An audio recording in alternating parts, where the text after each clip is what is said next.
Hello, everybody. Welcome back to the Fearless and Fabulous podcast. This is the space where queens thrive, no matter their age or size. And you all know you don't need to have a crown in order to be a queen. We can be a queen no matter what. But we actually have a titled queen with us today. I love to interview the titled queens because they usually have been through it in order to come through the other side. And this is Nigeria. She is the Ms. Voluptuous America.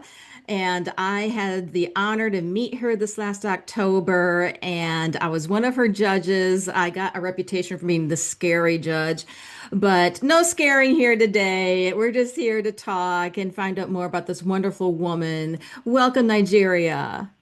Thank you. I'm so glad to be here. Well, I am so thrilled you can join me, and we're both Virginia girls. Hmm. It is it is wonderful to have you here now. I am not originally from Virginia. I'm from Michigan originally, but tell us a little bit about where you're from and what makes Nigeria Nigeria. Absolutely. As Melanie said, I'm Nigeria. I'm Miss Voluptuous America.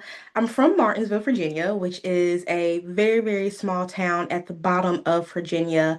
And I would say what makes me me is all of the many things that I do. I'm a person who does not know how to say no sometimes and does Mm. not know how to stop, right?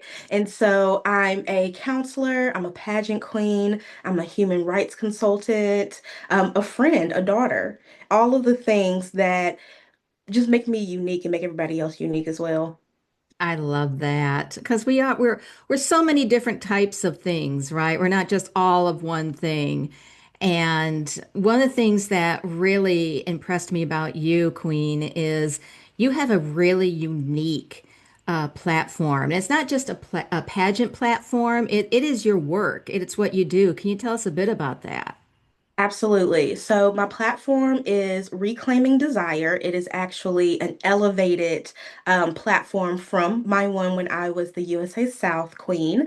And so what Reclaiming Desire is about is a liberation movement for plus size women, but especially Black plus size women.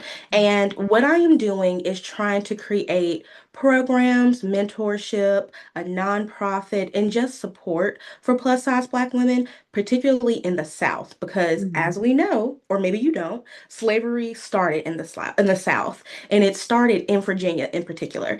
And so when we think about all of the influence of slavery on Black women, we're still experiencing the side effects today, and we need to dismantle and disrupt and get rid of all of those stereotypes and oppression. Wow. I'm sitting here just getting goosebumps listening to you talk because I love the fact that you are a pageant queen who is putting it out there that, we have a segment of the population that is still dealing with the effects of Civil War.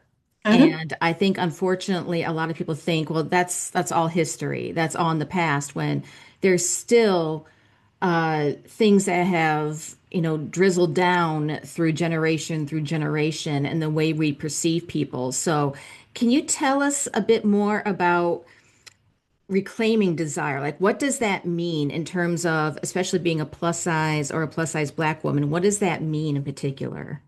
Absolutely. So, reclaiming desire is all about reclaiming the right to be seen, to be Mm. heard, and to be able to experience pleasure, not just in regards to sexuality, but in regards to anything in life that is amazing and that we should be celebrating. As plus size women, and especially plus size Black women, a lot of the times we are taught that we have to shrink, we have to be quiet, we cannot excel. And a lot of the times we're also made to be invisible while Mm. also being hyper visible at the same time. So when I say reclaiming desire, it is reclaiming all that you are as a woman without any apology. Yes, absolutely. I can totally understand that feeling of needing to shrink down Hmm. and try to be smaller in my presence. I felt that when I was much younger, as a young performer, and I wasn't even plus size at the time. Right.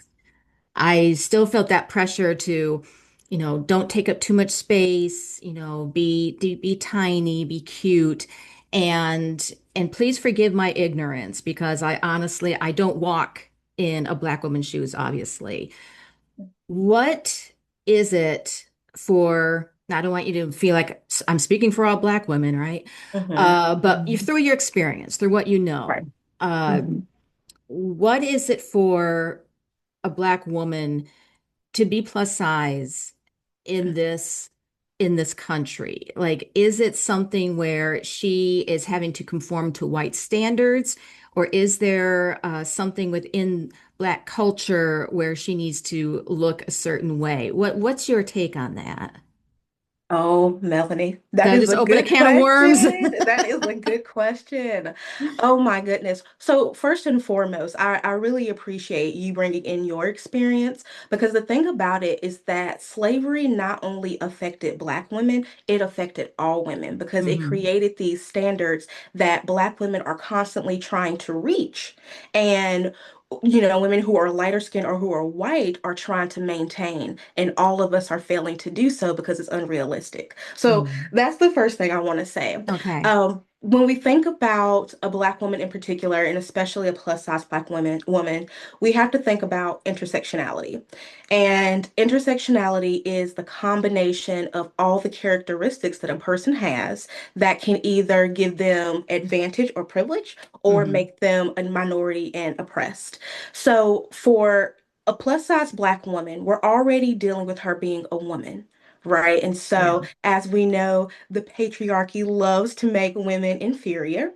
And then you add on being a Black woman. So now we have the inferiority along with the fact that at some point, colonizers thought that Black women were just objects and Hmm. were something to breed, if I'm Hmm. being quite honest. And so we have being inferior on top of not being seen as a human at all. And then you add on being plus size, which I'm not going to go all the way into it, which though also came from slavery. And Hmm. so being plus size once again lets us be hyper visible, which means that we're always seen, but then invisible, meaning that nobody wants to see us. And so the Hmm. spotlight is on us all the time, but they're saying they don't want to see us. And it creates this environment where we're trying to assimilate, but also trying to make sure that we step away. And so that's just the world in general. And Yeah. then in the Black community, we're trying to make sure that we fit the right type of plus size, which is very Mm. particular.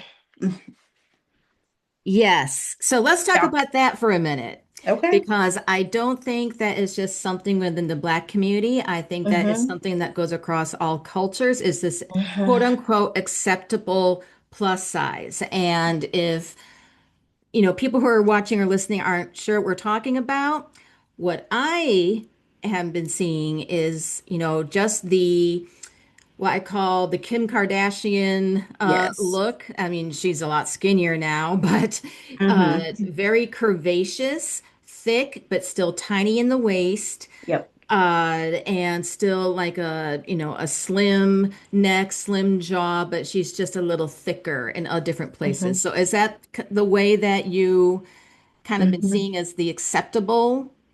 Absolutely, absolutely.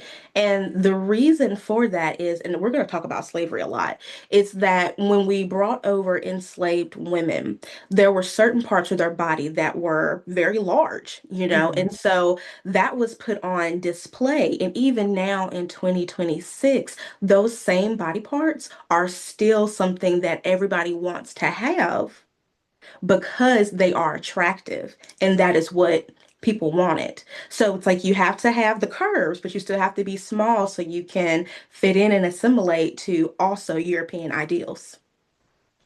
It sounds crazy, doesn't it? Mhm. It really does. Like when you really break it down, just how much women have, just tried to mold themselves into something Yes. that's almost an impossible ideal. Hmm. Unless you just happen to have the type of genetics that gives you that Hmm. naturally. I find that most women are they're Hmm. exercising a great deal, or they're dieting a certain way, or they're getting Right. plastic surgery Right. to try and fit these ideals. And then, like right now, what I've been noticing is that the late 90s, early 2000s skinny trend is starting to come back. Hmm. And as someone who has dealt with an eating disorder through that period, I say Hmm. no thanks, Right. because I think that's going to open up a whole new can of worms for women and their self-image. So Absolutely. let me ask you this, because I love this. This is a great conversation. This is amazing. Uh, so in terms of what you have found the biggest struggle, and maybe you can just speak for yourself, Hmm. for Black women to find self-love when there are these European standards that they're constantly being hit with. Like, Hmm. what is, how do they find love within themselves to just say, hey, I'm okay with who I am. I don't need to mold into anyone's conformity. You and these questions, they're so good. They're so good. Well, it's such a great topic. I appreciate that. So, from what I've researched, but also, from my personal experience, one of the most important things to have so that you can kind of step away from assimilation is to have a very strong cultural identity. That Mm, means being able to know where you come from. It means your, grandmother and mother and aunts and whoever else, you know, celebrating culture and celebrating, what our people have looked like for thousands of years now. And yeah, so when a person is very rooted in their cultural identity, they don't feel the need to assimilate to European ideals. So that's the first one. The second one, kind of going off of that, is going to be community. And mm, so your community can either support you or they can break you down. And yeah, so not only do we need, our aunts, our moms, our grandmas to love themselves and love where they came from, but we also need them to support us when we are feeling down or when we are wanting to assimilate to a culture that was never meant for us. Those are the top two. yeah. And as you're talking about that, I think about one of the things that I tend to talk about when I give talks on body positivity is so much what we women learn is directly through our mothers and our grandmothers. Even Mhm. if we weren't especially close to them, like because not Mhm. all women have close relationships with them, they still learn something in terms of how they should see themselves in the world. And Absolutely. for me, I was taught unintentionally to be afraid of aging Hmm. because my mother was afraid of it and her mother was afraid of it. Hmm. And when I finally realized that I needed to stop fearing this and realizing what a blessing it is to get older, I felt so released. I felt like I Hmm. broke a cycle. And my question to you would be, what can women, especially those who are mothers, what can they do to make sure that their daughters don't continue a type of cycle of self-loathing? Oh, so the most important thing, it goes back to that community and it goes back to culture, but also just lifespan development. We have to accept that there are certain things that come with aging. Some Hmm. are very, very beautiful, like wisdom, for Yeah. example, like the salt and pepper hair, which I adore it. The just maturity that comes with getting older. And when we accept the fact that those things are going to happen, then we can commit to making sure that our daughters, friends, sisters, whoever also accept that. We have to role model. And Yeah. so if we feel a certain way, so are they, because they see Hmm. us going through it every day. Oh, absolutely.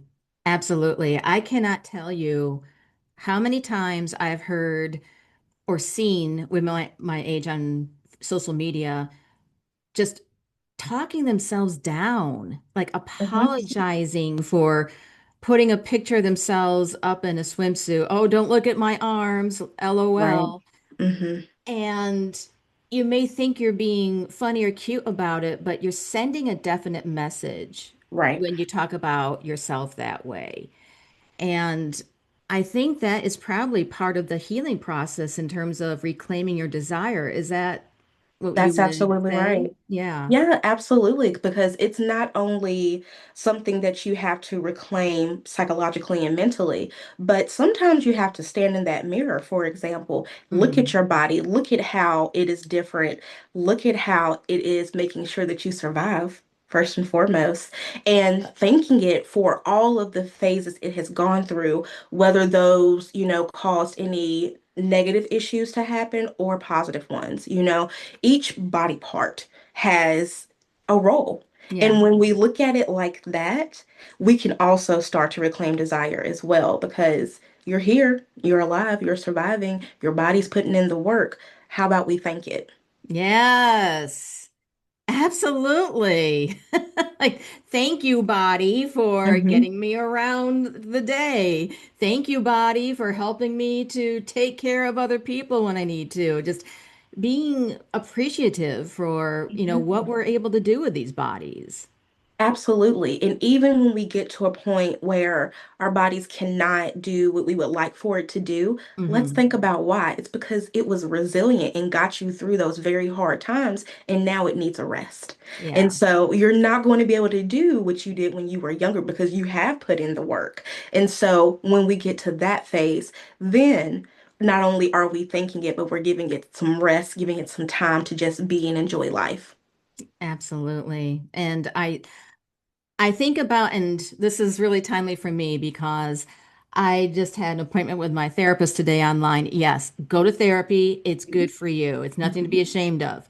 But one of the things that I have struggled with through my life is giving myself space and rest Hmm. to restore myself. I am Right. a very highly driven, high Hmm. achieving type of person. I am usually that person who shows up when something needs to be done, Hmm. but I've had a couple life things been thrown at me lately that has really thrown my mindset out the window.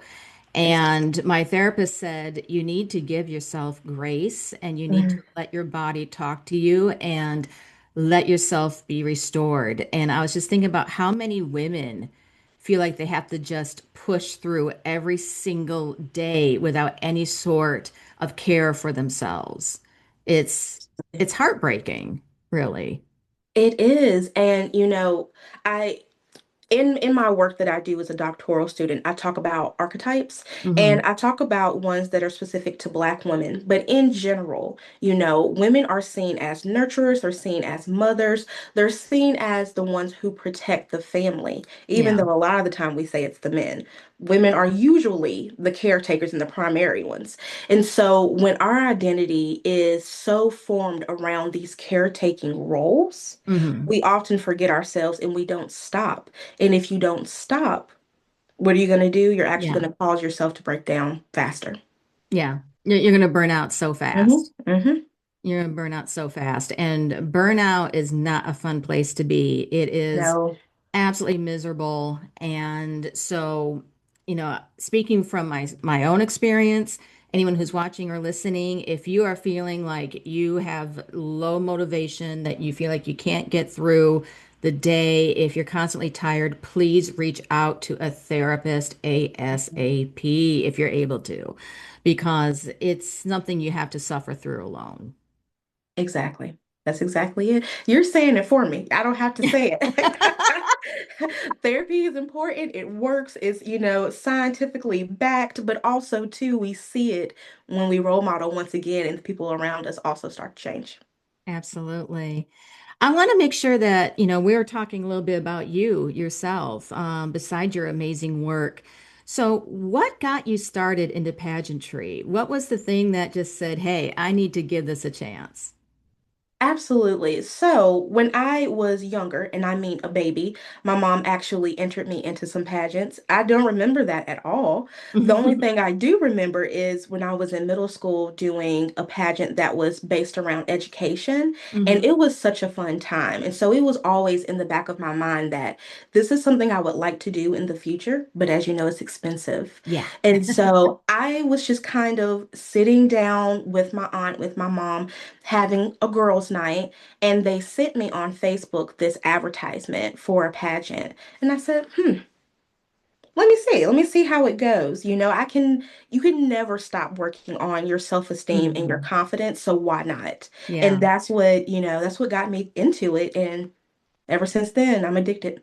It is addicting. It absolutely is. And, for you, when you won your title this last fall, congratulations again. Thank you. What did that do for you in terms of where you want to go next with your pageant Mhm. journey?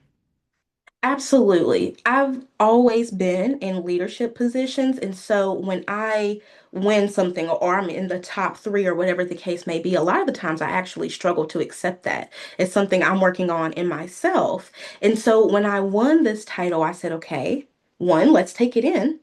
And then after that, how are we going to use it? And so I'm already a doctorate student. I'm already writing on my platform, actually. And so I said to myself, what is something that I can do that I can spread out and not just have a couple of people, benefit from it? And Yeah. so that is how I got started creating my nonprofit, which I'm so excited about. Hopefully, we get to start up soon. Oh, that'd be amazing. I did see that you sent me a website address, so I'll be sure to share that and your socials. Thank So you. before we wind up today, and I think we're gonna have to have a part two sometime, Queen, because I feel like we're just scratching the surface of I some would love things. it. Yes. You're so great to talk to, but I always ask this of my guests. What is probably your biggest challenge you've had to come through in order to become your fearless and fabulous self? Well, Melanie, like you, I actually did suffer from an eating disorder as well. And this was one that was al- almost lifelong because it came from a lot of trauma that I'm still unaware of today, most of it. And so when I finally found the correct therapist for me and she kind of let me figure all of this out and guided me, that's when I was able to get the treatment I needed. And Mm. that actually helped me to be able to not focus on this bad connection with food, but focus on my body and what I need to do for myself. So I've been in remission for about 4 years now. And Awesome. thank you. And since doing that, everything has changed. Yeah, first of all, I'm so glad that you're in remission, and I'm glad you used the word remission Mm-hmm. because that beast can Mm-hmm. rear its ugly head when you least are expecting it. Thankfully, I have been in remission for about 10 years, Oh, love that. but thank you, but I do not say I'm cured because it's kind of like with alcoholism Mm-hmm. or any type of addiction because it's something that's in our brain that through various experiences, it's kind of implanted. And so we have to constantly work at not letting it grow again. But Absolutely. but thank you for sharing that. And anyone else who may be dealing with eating disorder, please know you're not alone. Please seek help. Look it up, figure out like what am I doing? Is this healthy eating that I'm Mm-hmm. doing or not? And lastly, I'm going to ask you this. What is something that you do for yourself that makes you feel fabulous? Oh my goodness. I do a lot of things because I'm a bit obsessed with myself. But recently, it has been doing my own nails. I Yes. love them. And so I like very long nails. And so I got a nice little kit off of TikTok. And I have been learning how to do gel X nails, saving some money doing Yeah. so. But when I have my nails done, I just feel so much more feminine in a way that is appropriate for me. Mm. Um, and I just love it. I, you know what? I love having my nails done, and I know I probably could save some money if I learned how to do it myself, but there's something about someone else doing it. Oh, yeah. Oh, yeah. I still go sometimes because you're Yeah. right. But, I think your nails look fire, by the way. And if someone's Thank just listening, you. oh yeah, her nails look, they're on point, pun intended. Thank you. Well, Nigeria, thank you again so much. Please follow this queen, everyone. I will be linking her socials.